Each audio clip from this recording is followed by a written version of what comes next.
जो वास्तव में अंगद की तरह ही साहसी, वीर और निर्भयी था।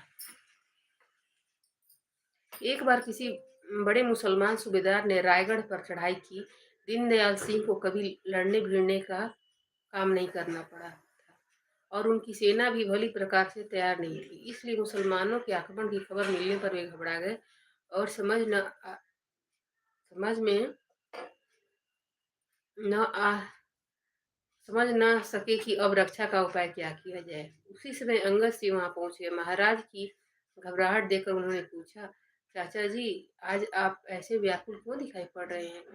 दीनदयाल सिंह ने मुसलमानों के आक्रमण की बात कही और बताया कि हमारे पास इतनी सेना नहीं है कि हम उनका मुकाबला कर सकें। नतीजा यह होगा कि वे हमको मारकर हमारे राज्य पर अधिकार कर लेंगे।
दीनदयाल सिंह ने मुसलमानों के आक्रमण की बात कही और बताया कि हमारे पास इतनी सेना नहीं है कि हम उसका मुकाबला कर सके।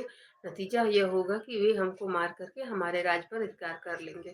अंगद सिंह ने अपने चाचा को धीरज बंधाया और कहा कि युद्ध में विजय सेना के कम या ज्यादा होने से नहीं होती। अनेक बार 150 वीरों ने हजारों की संख्या वाली सेना को भगा दिया है। मैं आपकी सेना को लेकर मुसलमान सूबेदार से युद्ध करने जाता हूँ और देखता हूँ कि वह कैसा वीर है। दोनों सेनाओं का मुकाबला होने पर बड़ी घमासान लड़ाई हुई। मुसलमानों की अधिक संख्या के कारण कई बार अंगद सिंह की सेना घिर गई, पर जैसे ही उसने तलवार लेकर शत्रुओं के घास फूस की तरह काटना शुरू किया, शत्रु के हौसले पस्त पड़ गए। रायगढ़ की सेना का उत्साह बढ़ गया।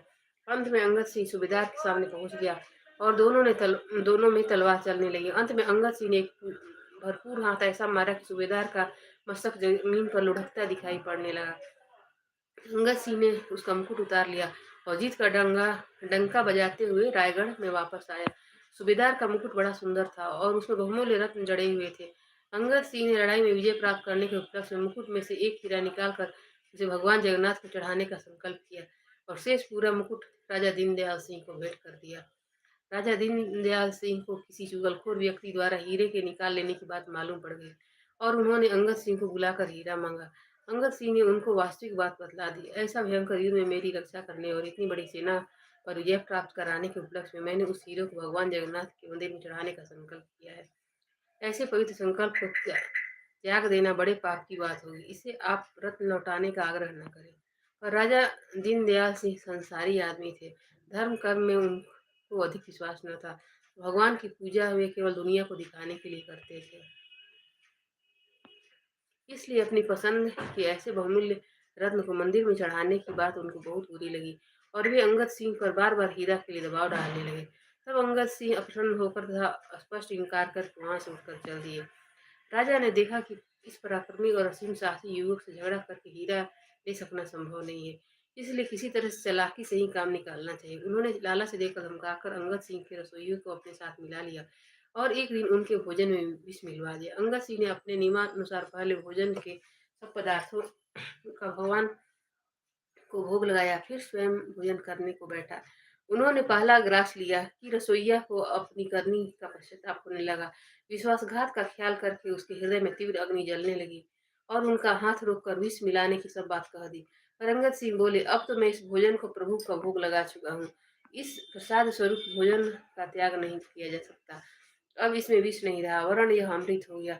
यह कहकर वे भोजन लेकर अपने कमरे के भीतर चले गए और थाल में रखे सब पदार्थों को खा गए। उनके अटल विश्वास का ऐसा परिणाम निकला कि विश्व से उन पर कुछ भी कुप्रभाव न पड़ा और उनको अपनी शक्ति पहले से अधिक जान पड़ने लगी। पर इस घटना के बाद राजा के दुष्ट व्यवहार और स्वार्थ बुद्धि को देखकर उनके हृदय को बड़ा खेद हुआ और उन्होंने निश्चय किया कि अब का रहना यहाँ रहना ही छोड़ देंगे और सबसे पहले जगन्नाथ जी जाकर हीरे को भगवान पर चढ़ा देंगे। यह निश्चय करके तीसरे ही दिन सूरज निकलने के पहले ही वे घर से निकल पड़े और जगन्नाथ की ओर जाने लगे। उधर किसी ने यह समाचार राजा दीनदयाल सिंह को पहुंचा दिया। अपने शिकार को इस प्रकार भागता हुआ देखकर उनको बड़ा क्रोध आया और उन्होंने 100 सिपाहियों को इसलिए भेजा कि अंगद सिंह को पकड़कर राजी से या मारकर हीरा छीन कर लावे। अंगद सिंह रायगढ़ से 5-7 मील दूर पहुंचकर एक तालाब में स्नान करके किनारे पर बैठकर भगवान की पूजा कर रहे थे। उसी बीच सरकारी सेना के सिपाही उनके पास पहुंच गए और कहा कि हीरा निकाल कर हमको दे दीजिए, अन्यथा हम आपको मार कर उसे ले जाएंगे। राजा साहब का यही हुक्म है। अब अंगद सिंह बड़ी कठिन परिस्थिति में पड़ गए। वे निशस्त्र बैठे थे और चारों ओर से सशस्त्र सिपाहियों ने घेर रखा था, पर अभी वे राजा से भयभीत होकर भगवान के प्रति की गई अपनी हार की प्रतिज्ञा को भंग नहीं करना चाहते थे। अतः उन्होंने अपने मन में ही भगवान से प्रार्थना की, इस समय मैं विवश होकर इस हीरे को आपके मंदिर तक नहीं ले जा सकता, पर अब यहीं से आपकी सेवा में अर्पित करता हूँ। यह संकल्प करके उन्होंने हीरे को हाथ में लिया और उस गहरे तालाब में फेंक दिया। सिपाही यह देखकर अवाक रह गया।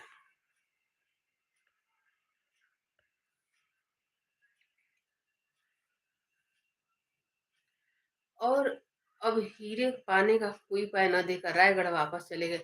वहां जाकर उन्होंने राजा दीनदयाल सिंह को सब किस्सा बतलाया, पर तब भी राजा की आंखें न खुली और बहुत से आदमियों को लेकर उस तालाब पर जा पहुंचे। उसने तालाब में से हीरे को निकालने के बहुत से उपाय किए, पर वह उसके हाथ न लगा। कहते हैं कि अंगद सिंह ने जिस आंतरिक निष्ठा से वह हीरा भगवान को समर्पित किया था, उसके प्रभाव से भगवान ने उसे उतनी दूर से भी स्वीकार कर लिया और वह दैविक शक्ति से उनके मंदिर में पहुंचकर अंगद सिंह की मनोभिलाषा के अनुसार भगवान के रत्नहार में पिरो दिया गया। जब अंगद सिंह कई दिन बाद मंदिर में पहुंचे और रत्नहार में वह हीरा दिखाई दे गया, तो वह बारंबार भगवान को प्रणाम करने लगी कि आपने इतने विघ्नों पड़ने पर भी मेरी प्रतिज्ञा की रक्षा की। तो इस तरह से भगवान पर हम लोग को भी अखंड विश्वास करना चाहिए, जो कि बहुत मुश्किल काम है। इतना आसानी से विश्वास हिल जाता है, जमता नहीं है। थोड़ा सा भी संकट आता है फिर आदमी का विश्वास जो है हिल जाता है, लेकिन कोशिश करना चाहिए कि विश्वास को अंगद जी की तरह ही बनाए रखें। अब है होव्यता की प्रबलता।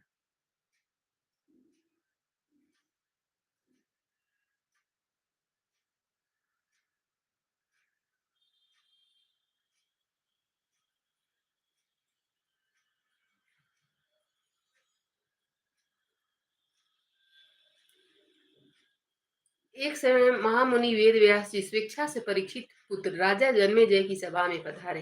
राजा ने महर्षि का बड़ा सत्कार किया और उनसे धर्मोपदेश प्राप्त करने की उत्कंठा